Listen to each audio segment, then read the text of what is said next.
जय बागेश्वर धाम, जय बालाजी सरकार, जय सीताराम। मित्रों, हिंदू परंपरा में किसी भी स्त्री के लिए विधवा बनना एक अभिशाप से कम नहीं है। समाज से पीड़ित ऐसी स्त्री के मन में यह प्रश्न जरूर आता होगा कि आखिर मेरे साथ ही ऐसा क्यों हुआ, मुझसे कौन सी ऐसी गलती हो गई। तो मित्रों, आज हम इसी प्रश्न का उत्तर तलाशने की कोशिश करेंगे। आज हम आपको शास्त्रों में वर्णित कुछ ऐसे कर्मों के बारे में बताएंगे जिनके करने से एक औरत को विधवा बनना पड़ता है। मित्रों, वीडियो में आगे बढ़ने से पहले आपसे निवेदन है कि कमेंट बॉक्स में जय सीताराम अवश्य लिखें, साथ ही हमारे चैनल को सब्सक्राइब जरूर करें। मित्रों, गरुड़ पुराण में इसे कई कारणों के बारे में बताया गया है जिनके करने से एक स्त्री को विधवा बनना पड़ सकता है। इनमें से मुख्य 3 कारण हम आपको बताएंगे और बाद में अन्य कारणों के बारे में भी चर्चा करेंगे। तो बने रहिए अंत तक हमारे साथ इस वीडियो में। मित्रों, सबसे पहले बात करते हैं पहले कारण की। गरुड़ पुराण की माने तो अगर कोई पत्नी अपने पति की लंबी आयु के लिए व्रत रखती है, जैसे कि करवा चौथ या फिर कोई और व्रत, परंतु व्रत के विधि विधानों का सही से पालन नहीं करती, यदि कोई स्त्री उपवास के समय चोरी चोरी भोजन करती है, तो गरुड़ पुराण के अनुसार यह कृत्य उसके पति की आयु को कम कर देता है। मित्रों, पत्नी घर पर अक्सर अकेली होती है और रसोई की बागडोर भी पत्नी के हाथों में ही होती है। इस कारण से पत्नी के लिए चोरी छिपके भोजन करना और फिर उसे छिपा लेना बहुत ही आसान हो जाता है, परंतु इस तरह का शास्त्र के विरुद्ध कर्म करके पति की मृत्यु का कारण भी बन सकता है। मित्रों, हमारी आपसे बस यही दरखास्त है कि आप धर्म ग्रंथों का मजाक मत बनाना।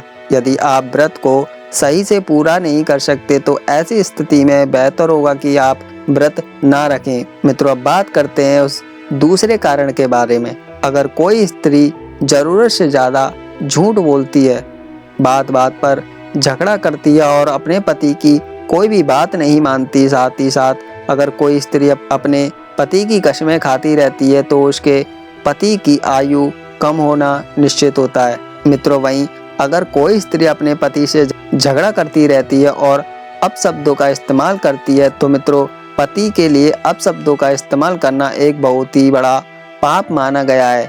इस कृत्य का परिणाम पति की अकाल मृत्यु भी हो सकता है। तो मित्रों, उम्मीद है आप दूसरे कारण का भी ध्यान रखेंगे। मित्रों, आज के समय में लोगों को शास्त्रों के बारे में जानकारी नहीं होती है, इसलिए वे गलत काम भी अनजाने में कर लेते हैं। हमारी आपसे दरखास्त है कि आप इस वीडियो को ज़्यादा से ज़्यादा लोगों तक पहुंचाएं, ताकि वह सब भी इससे लाभान्वित हो सकें।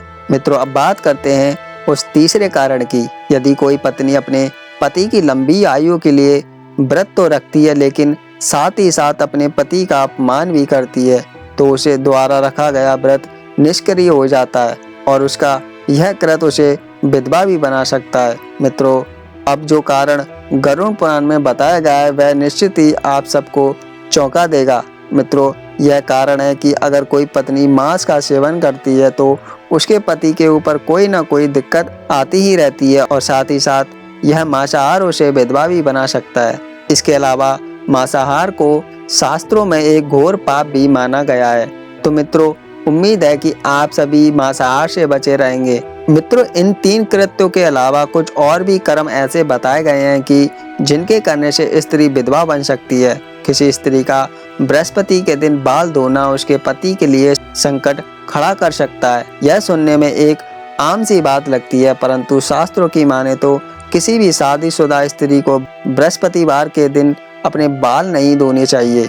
मित्रों, अगर कोई स्त्री अपने सुहाग के चिन्हों का महत्व नहीं समझती है, साथ ही वह सुहाग की निशानियां जैसे कि मंगलसूत्र और सिंदूर धारण नहीं करती, तो यह कृत्य उसे कम उम्र में ही विधवा बना सकता है। मित्रों, वहीं कोई स्त्री अपने पति से पूर्व भोजन करती है, ऐसी स्त्री जो हफ्ते में एक भी दिन व्रत नहीं रखती, वह भी अपने पति की जान के ऊपर दाव लगा रही है, क्योंकि शास्त्रों की अगर माने तो ऐसे कृत्य किसी स्त्री के पति आयु को कम कर सकते हैं और उसे कम उम्र में ही विधवा बना सकते हैं। मित्रों, ऐसी स्त्री जो दूसरे पुरुष को भोग की दृष्टि से देखती है या फिर किसी पराये पुरुष के साथ संबंध स्थापित करती है तो ऐसी स्त्री को भी यह जान लेना चाहिए कि उसका यह पाप कर्म उसे कम उम्र में ही विधवा बना सकता है।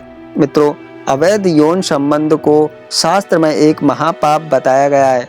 मित्रों, उम्मीद है आप अवैध यौन संबंध से बचेंगे, क्योंकि ऐसा करने से आप घोर नरक में भी जा सकते हैं। तो मित्रों, मैं उम्मीद करता हूँ आपको हमारी ये जानकारी पसंद आई होगी। अक्सर हम यह सोचते हैं कि जब नरक जाएंगे तो देखा जाएगा, अभी मनमानी कर लेते हैं और फिर नरक स्वर्ग ये किताबों की बातें हैं। ऐसा कुछ नहीं होता।